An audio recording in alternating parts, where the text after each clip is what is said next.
Schizandra Essential Oil may not be an oil that everyone has heard of, but we keep getting requests. So we're back with a Fellowship of the Essential Oils episode when we're going to dive into this amazing essential oil that's probably best known in traditional Chinese medicine. Joining me, of course, today is Liz. How are you today, Liz? Well, I'm excited to go through this science because there's lots of science about Schisandra, and it's not an oil that many people use, so I'm excited about it.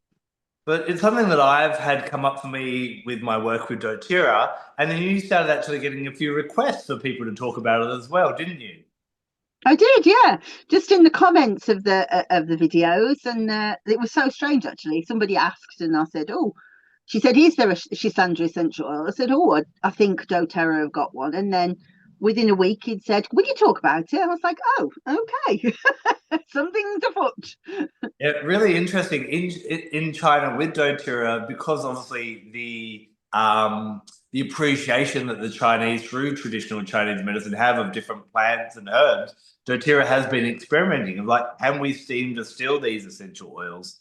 Now I know there's an amazing traditional Chinese medicine doctor here in Australia in Melbourne who works with the herbs but also the essential oils, and he finds that the herbs are still best for the body, but he actually finds that when we're working with the essential oil, they can have really powerful impacts on both the emotions and the spirit. And it's interesting that we love talking about the spirituality of essential oils, although today we are going to talk about how we can use Schisandra essential oil for all of the different realms, for want of a better term. Now, I guess before we just talk about the little thing in the bottle, let's talk a little bit about the plant, sometimes known as magnolia vine. And the berry is sometimes called the five-flavoured berry, I think it is, because as you chew on it, you can actually get hints of bitter, sour, sweet, salty. What's the other one I'm missing? Umami. Umami, yeah. So you taste all the different flavors, with sour being the most prevalent, which is really quite interesting, isn't it, Liz? It is. And I think that as a community, 21st century people don't really eat enough bitter foods. So I'd love to get my hands on some just to try them because I think anything that's bitter is very good for you. Very good for it, like creating an alkaline situation in your body. Very good for inflammation generally. Yeah, I've heard some herbalists talk about if it's bitter on the tongue, it's good for the rest of the body. Sweet on the tongue, not necessarily good for the rest of the body. So it's almost like the tongue and the rest of the digestive system are at odds with each other. But yeah, an amazing essential oil. I must admit, its aroma. It's this five-flavored berry. You think it might be really interesting. It's got a very mild aroma. It's probably not one I would put in a diffuser to enjoy the aroma of it, but it does have some really great benefits. So maybe we should start off by diving a bit into the physical aspects of this oil, Liz. Yeah, so I just want to be clear to people, I'm going entirely off of GCMS. I haven't been bestowed a bottle by Adam so far, but I'm going to put pressure on that we get one of these soon. But I was excited when I saw the GCMS. So one of the things that is sort of a key to the work that I do when we're looking at an essential oil that's got nothing written about it, and we want to go to herbalism, and herbalism's a good place to go to for Schisandra because it's a really important traditional Chinese medicine. It's interesting to be able to say, well, what does it do in TCM? But then what we need to do is to look at the GCMS and say, well, what constituents are in there? So when we're looking at the Chinese medicine, do we know which constituent is in charge of doing the magic? And so do those pass through distillation to find them in the essential oil? And with Schisandra, I think we do see that. So that's really interesting. It's a very complex essential oil. You can see over 60 different constituents in there. And the ones that are high in the essential oil are the ones that are good for the magic. Now, the magic is a really specific thing, which is why it's an important herb, in that it is adaptogen. So in the 1960s, for example, the Russians were absolutely fascinated by plants that they saw to be adaptogen, and we'll talk about what adaptogen is in a minute, because they saw these as the secret to being able to win the space race, for their military to be better, and to basically win the Olympics and to overcome America. So I can't see, I think it would be fascinating to see if they're still doing those experiments, if they've started them again, because I think that the relationship between Russia and America is probably quite complicated at the moment.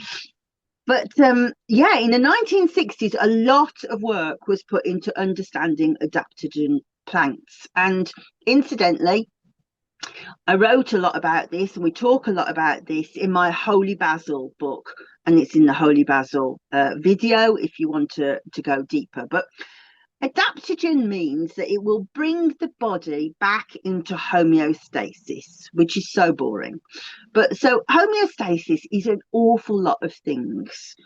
So on an ordinary level, it's how we are balanced from a point of view of locomotion, so that we can stand up straight, that we can stand up strong, that our balance is good, that our heart rate is in equilibrium, that we are breathing optimally, and that that our blood sugar and blood pressure are all optimum. So if you imagine, for example, if you are going into space, how that would affect your blood pressure, if nothing else. Being able to find a medicine that is able to make it act as if it was on Earth is impressive. And excuse me. And as I say, Holy Basil has all of these qualities. But yeah, so has Schizandra. And because of that, then we're able to see that in TCM, they say, well, it's really good for the lungs, it's really good for the heart, it's really good for the brain, it's good for the kidneys, it's good for digestion, it's good for circulation. I mean, it's everything. And the magic that goes from the herb does seem to pass through distillation, as far as I can see. To give a bit of a secret away, this isn't the first time that Adam and I have done this piece of work. We did it for a group, a specialist group for people in Doterra, people that are selling the essential oils. And at the time, I'd got such a spluttery cough. It's finally gone, thank goodness. But I was really thinking somebody needs to give me this flipping oil, because it is a natural suppressant. So it really helps clear breathing. And also in TCM, they use it for helping with allergies and hay fever and things like that. So I think it's really a piece of magic. But obviously, I can't see any of the spiritual sides on paper. So this guy that came to talk to you about the TCM, did he talk about that to you? Not so much. He didn't get as spiritual as we probably will as this conversation goes on, and I'll share a little bit about that as well. But I just want to remark back to that point you made about homeostasis being a boring thing, but if you're up in space. But how many of us in everyday life are not in balance? We know that our heart rate probably, we're running on too much adrenaline or too much cortisol, where we don't breathe properly. A lot of us don't breathe properly. I know I breathe shallowly. So I think any support we can get to get us back to balance and harmony is a blessing. So it's almost an oil for everyone, not just astronauts. Would you agree? Oh yeah, and in terms of homeostasis and adaptogen oils, their primary thing would be for people who have been stressed. Because, as you say, if the longer that you are in a stressed condition, your endocrine system works differently. So, in fact, I mean, I haven't taught it like this for ages, but it's worth saying that cortisol in itself is an anti-inflammatory agent in the body. So, if somebody hurts themselves, cortisol's job is to bring down inflammation so that healing can happen. But if you are continually secreting it into the body and the body becomes like a cortisol ridden mess, what happens is cortisol seems to turn on its axis and then become inflammatory. So on the easiest situation, what you might see is an explanation for, I'm stressed and suddenly I've got eczema all over my body. Cortisol did that. Simple as. Or I am stressed and oh my goodness, my bones really hurt. My arthritis is much, much worse. Cortisol did that. So to be able to bring the body into a situation where it goes, no, that stress is over, we are going to bring it back to how it's supposed to be. Those ramifications of, okay, the eczema hopefully should come down. Theoretically, it will. The arthritis should start to be less inflamed, less sore, less angry. Theoretically, it should. In terms of people who are reacting to IBS, you get stressed and suddenly the whole digestion goes wrong. Theoretically, with an adaptogen, your body should go and relax and things should calm down. Yeah. I must say, from my own experience and my own learnings as well, I would say that we often, when we are in those stress states, we kind of are looking for that quick fix to sort us out. So probably so we can get back on the bike and stress ourselves out again. This oil does kind of usher us back into support. Um, would you say it would be a good one for adrenal fatigue as well? Yeah, I mean that's exactly what's happening with the cortisol. Yeah, the adrenals are secreting and secreting and secreting, and to an extent where suddenly the body just goes, I actually can't make this fast enough. I can't secrete enough noradrenaline to calm the parasympathetic down. We can't have rest and restore, and we are completely in a cortisol-ridden mess. So yeah, exactly that. What I do really like about Schizandra, which I think is really important to grasp how it works on many different levels, so it's a yin essential oil. So, we may reach for something like ginseng when we're exhausted because we're like, I need more, just give me more power, just let me get through this final week or make it to the weekend, whatever that may be. Whereas Cassandra actually helps to usher you back into homeostasis, into that balance, but helps you retain. And then if you keep working with Cassandra or while you're working with Cassandra, it'll actually help you to restore and nourish your energy rather than give you more energy to just go burn and piss away and do the damage more. Does that make sense? Yeah, it does. I always think it's quite an interesting phenomenon because actually all plant medicine is yin on the scale of things. But as George Orwell might have said, some are more yin than others. And but yeah, it's a long way over the scale, isn't it? And so the more yin that you are, the more passive, the more receptive, and the more able you are to be able to draw up, like magnetize healing to you rather than fighting and kind of careering forward. And of course, nature knows if you have adrenal fatigue, and of course, we should say that doctors don't even admit it's a thing, but we know that it is a thing, that people become so exhausted that they can't function. Of course, we need to stop, right? We need a medicine that will go, you can't do this anymore. You just need to lie down and go to sleep. And while it isn't, as far as I can tell, something that's for insomnia, it is for something that just goes and relax.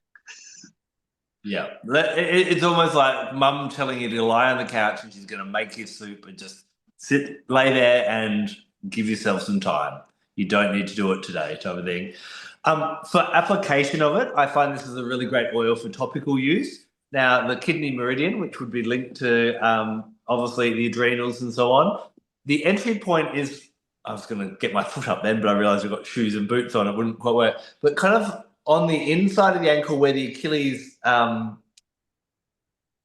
tendon is connecting to the lower foot, kind of that inside area there. That's the entry point for the that meridian. So massaging it there, I tend to normally just put it on the soles of my feet and my adrenals, but that was somewhere that recently my acupuncturist was saying he would be another piece that would be helpful for that as well. But I find this is a really great oil for just a couple of drops in some carrier oil, like in coconut oil, and just topically using it over, a week to slowly, patiently restore that energy would be a really great way to use it. Any recommendations you'd have, or would you? The other thing I was going to ask you, Liz, is would you pair it with Tulsi? Don't know because I've never smelt it and I've never felt it, so I couldn't possibly comment on that. Although, while I do love Tulsi, holy basil's are the name, I don't really like the smell, to be honest. So I don't, I can't speak to that at all. What I would say is, just in case people aren't familiar with the Chinese medicine about the kidney meridian, is that every sort of organ in the body has a relationship with an emotion, and the emotion that's connected to the kidney is fear. And fear and the idea that bad things are going to happen is what's driving cortisol. That's the HPA axis. That's exactly what it's driving all the time, that something bad's going to happen.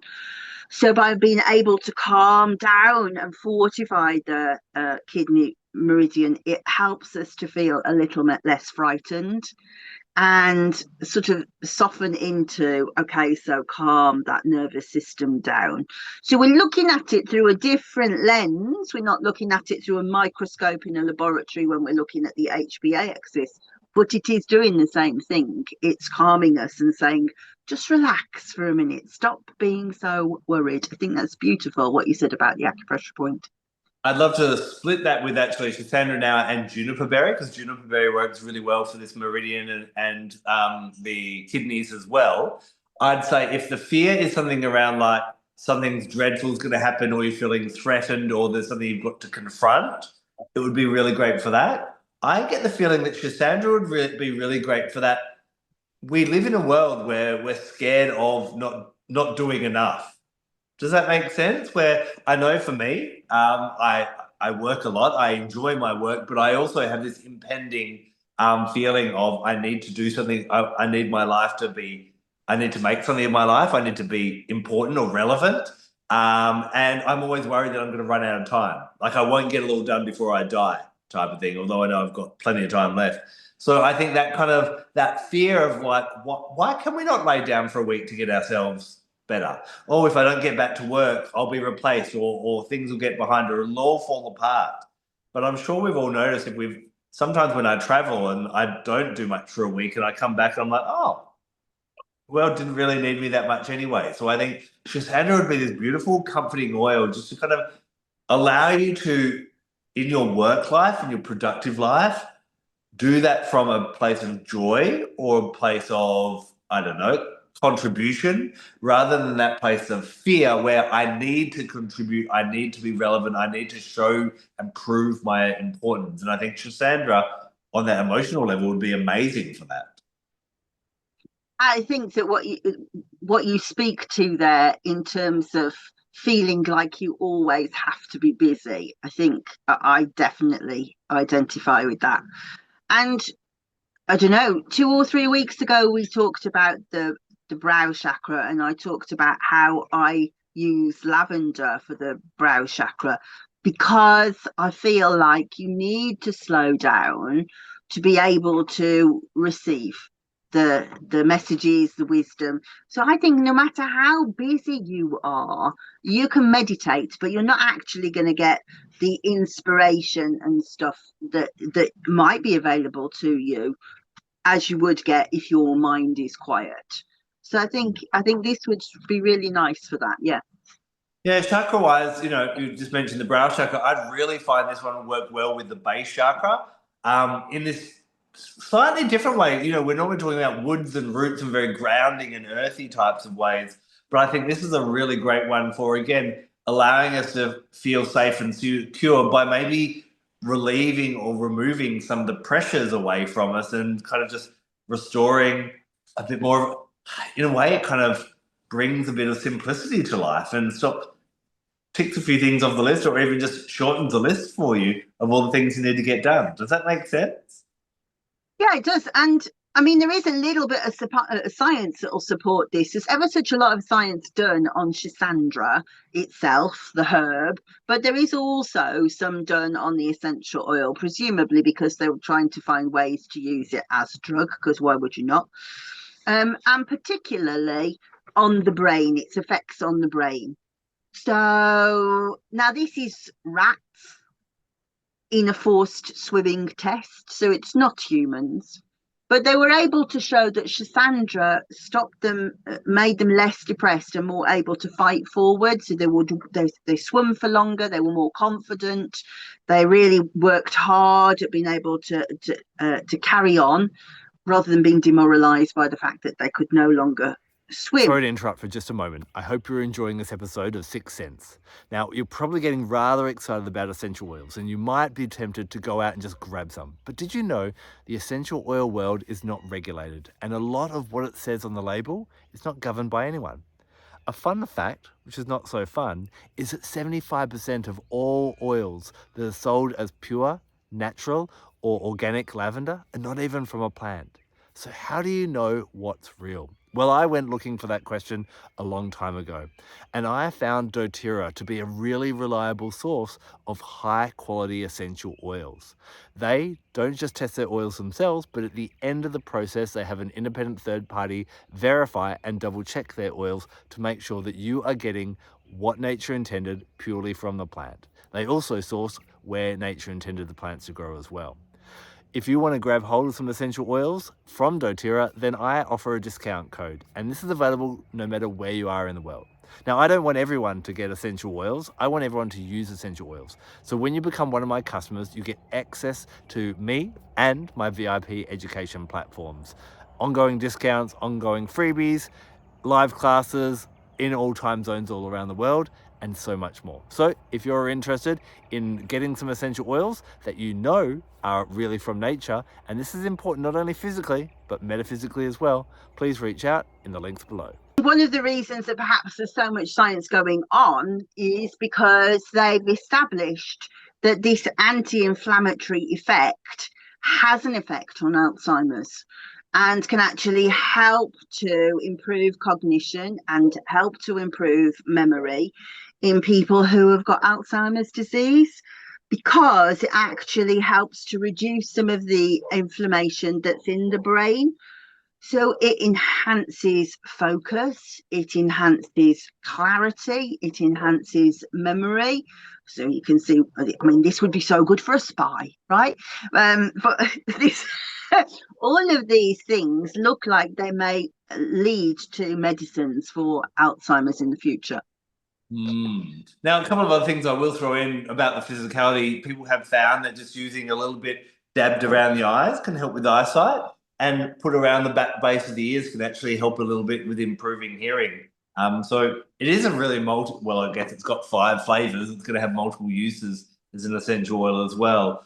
The other thing I find, it does have this kind of, I want to stick with that. It's definitely a yin oil, but it has almost like this yin dragon essential oil to it. So again, dragons, we think of this fiery kind of yang energy, but it's almost like nurturing that power within without that need to show one's power. And I think, you often see people that have to vomit their power over everyone to prove how powerful they are.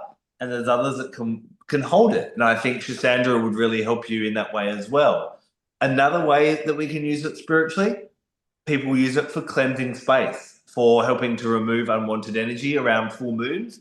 And I think just recently we had a blood full moon. And I think, being a red berry, I love to use my red kind of oils around the blood full moon. Rose gets a good workout around that time. But I think Schizandra would be another one that you might go, okay, because it's a rarer oil, it's a bit of a special occasion oil. It would be a really great one to use around full moons and cleansing space or preparing space, but also empowering that yin energy, empowering that lunar energy, so that you can work the magic and really connect with what's important to you on that blood moon or on a full moon ritual or working or healing as well. So I think it's got some really interesting spiritual aspects as well.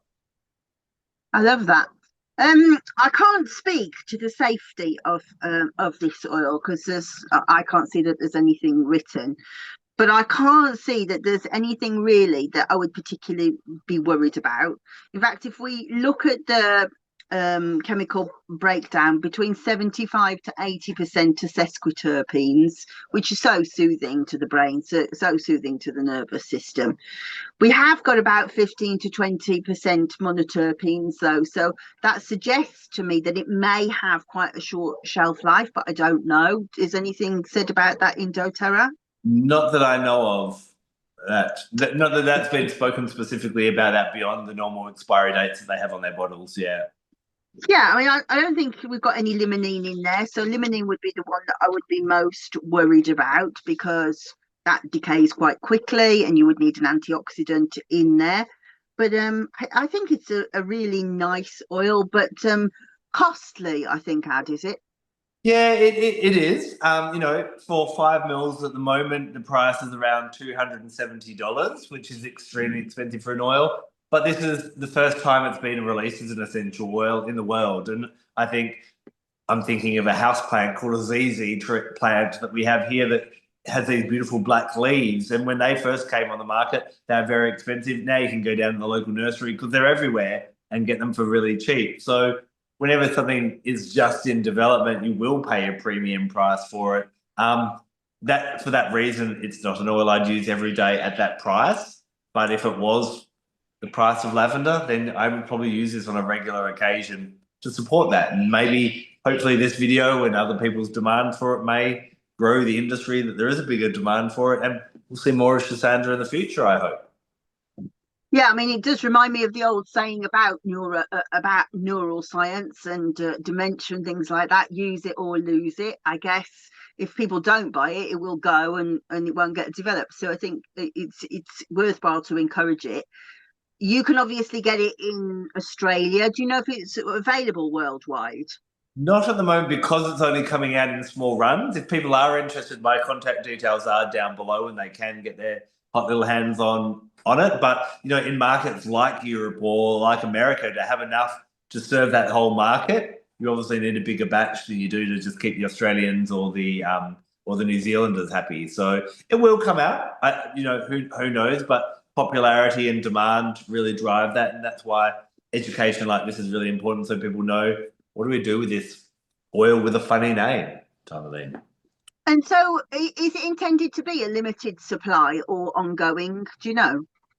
I guess what happened is it's come out as one. It came out as a couple of runs in China. It's come back for a second year in China as a limited run, and we've had it for a first release in Australia. So, but I know that the run that we had, we've sold about 95% of it already. So it's people Oh, really? people are open to it. Do you know what I mean? So again, because people like yourself were so gracious to help us educate, and Dr. Wu in Melbourne. And that when people know what to do with an essential oil, physically, mentally, emotionally, spiritually, they then see the value of it and want to work with it. Yeah, so I think just from a watching point of view, so if you have found this, if we're speaking to the you of the future and you're thinking, well, when did we do this video? September 25. So this is when we're recording that. So is it still available? Be interesting to know. So Adam, can they get it from you? So for example, if I wanted to get some in the UK, can we do it through you in Australia? How does that work? You most certainly can. I run a bit of a black market scheme where I do, if people need to get oils from Australia, then yep, you can't buy it directly from doTERRA if you're in Europe or America. But I'm happy to pop some in the mail for you. That's not a problem at all. So yes, there is still a way that people can get their hands on it. So what do we do? Just contact you directly, or is there like a code? No, contact me on the details down below, and we can organise it. Yeah, and I would have to personally ship it to you, but that's easily done. And I've already done that for a few special customers that have asked already. So yes, we can definitely do that. Excellent. I have nothing else to say about Schizandra. Do you? Well, my final question, because we are doing a Fellowship of Essential Oils episode, is we've talked about chakra, and I'm putting it on the base chakra. I don't know if you have any chakra opinions, or from just our discussion today, what vibe do you get planetary-wise? Oh gosh, you should have warned me you're going to ask that. I don't know the answer to that at all.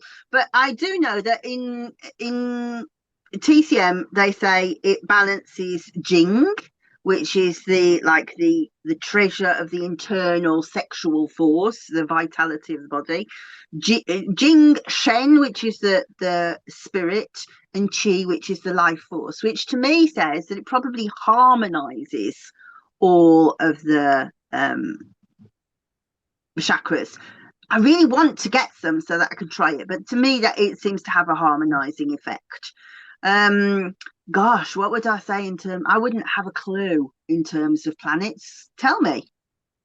You know, I'm drawn to it's an unusual one. You could definitely be a lunar oil, but I also like to work with it in a Mars respect of kind of balancing out that Mars energy a bit. You know, normally I would associate ginseng and ginger and cinnamon and all those real fiery ones with Mars. But you know, Mars for me is not just that warring drive, it's also that determination. And I think sometimes we might want to work with a more sustained aspect of Mars. And so I would, when working with our Mars astrology in respect, I would probably go, well, hold on, maybe we could use this as a counter oil to sustain what ginger or cinnamon or ginseng might bring in. Does that make sense? It does, and it's made me think of something else that we're going to talk about in the near future. I think that this would be useful to have to be classified under Eris, Mm. goddess of strife, goddess of chaos. That times in life where we have life thrown in the air, and we're like, what on earth just happened to me? And it can be so discombobulating, and you need to be able to draw everything back together. To me, on paper, I would have thought this would make quite a good Eris oil, but don't go there, because we're going to talk about it in the next few weeks, and we'll be able to reflect on it then, I guess. No, I think you've got a very valid point there, and I'm changing my mind as we chat. No, don't you dare. Don't you dare come on to the next episode and go, Schizandra would be wonderful for Eris. So it's a question that I ask all the time. Does everyone need it? I think everyone would benefit from having this essential oil, but obviously at this price point, at this point in time, it's not that accessible. But I think with so many people being driven and working so hard and falling out of balance, out of harmony, out of homeostasis, hopefully it's an oil that will increase in availability and more people can benefit from its beautiful harmonizing effects.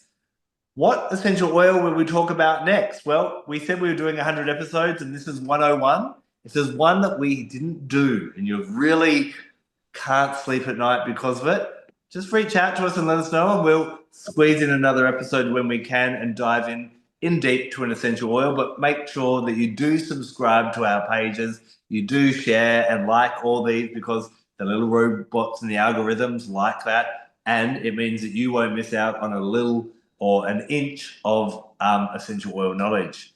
We'll talk to you very soon about the magic of Mother Nature and her essential oils. Until then, take care and blessed be. Bye-bye.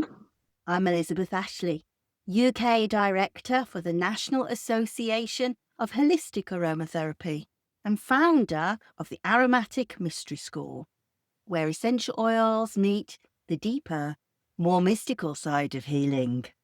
Here you'll explore the spiritual, emotional and energetic dimensions of plants and learn how to weave them into your own rituals and well-being practices. If you're ready to work in a way that nourishes both your soul and your senses, join us at the Aromatic Mystery School. The link's right below.